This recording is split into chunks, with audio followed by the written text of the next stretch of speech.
Hi everyone! Welcome to my vlog. Ngayon guys, so this is a 25 days of Ramadan ngayon guys. Nagka-prepare po tayo ng ating pang soul. So guys, ngayon guys, ang aking lulutuin guys is gusto ko mag-crave ng tawag dyan, gulay na lilit na alugbati ba. Gusto ko siya igisa guys. So naghanap ako ng itlog. So ayan, meron pong itlog si ref. So gusto ko rin ng scramble egg na lutuin guys. So kuha tayo ng itlog para meron tayong scramble egg. And then guys, itong hinahanap ng bunganga ko guys is scramble egg at saka minsan na alugbati. And then tamban na prito para masarap. So masarap para sa akin itong ulam na to guys. Kung sino mga kuan guys, mahilig sa paborito ng tamban dyan or mga alugbati na ginisa, scramble egg, shout out yan guys, dahil masarap ito na ulam guys, pampagana. So ito guys, nag-prepare na po tayo para sa ating pang soul. Ayan na po ang ating mga lamas na maitlog para sa ating scramble egg. So ugasan na rin natin ang alugbati para ready to cook na guys. So ayan na po guys, nagpainit na po tayo ng kalan para sa ating masarap na tamban. Yan, special po ang ating ulam guys dahil may tamban ako guys. So ito guys, yan yung ulam number 1, ang aking pipritong tamban. So and then pangalawa guys is ang aking ulam is ginisang alugbati. So ayan, gigisa po tayo ng alugbati guys,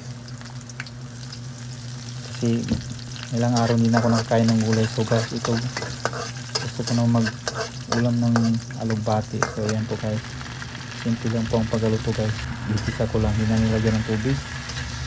Ang sahog lang yan, sibuyas lang at saka ruya guys, at saka bawang. Yun lang po ang kanyang sahog. And then pampalasa, konting asin. So saglit lang yung pagluto guys para hindi siya malata. And then next guys, sumunod naman guys, luto naman tayo ng scramble egg. So ito yung ulam number 3 natin guys, ang scramble egg. Ayan po guys, ayan po. So ito guys, ang sahog lang niya, kamatis at saka sibuyas, dahon at saka bawang, and then konting pampalasa at saka asin. So ayan na po guys, so ready na po tayo sa ating pangsol. Kain po tayo guys, dahil para po sa akin ang sarap ng ulam ko guys. Ilang araw ko na gustong i-crave ito guys, kaya kain po tayo guys. At kung bago ka pa lang sa aking channel guys, huwag mong kalimutan mag-like and follow po. Kaya maraming salamat po. And then sa ating mga viewers dyan, maraming salamat po guys sa inyong panonood po. Sana man lang po pakipindot naman po ang like.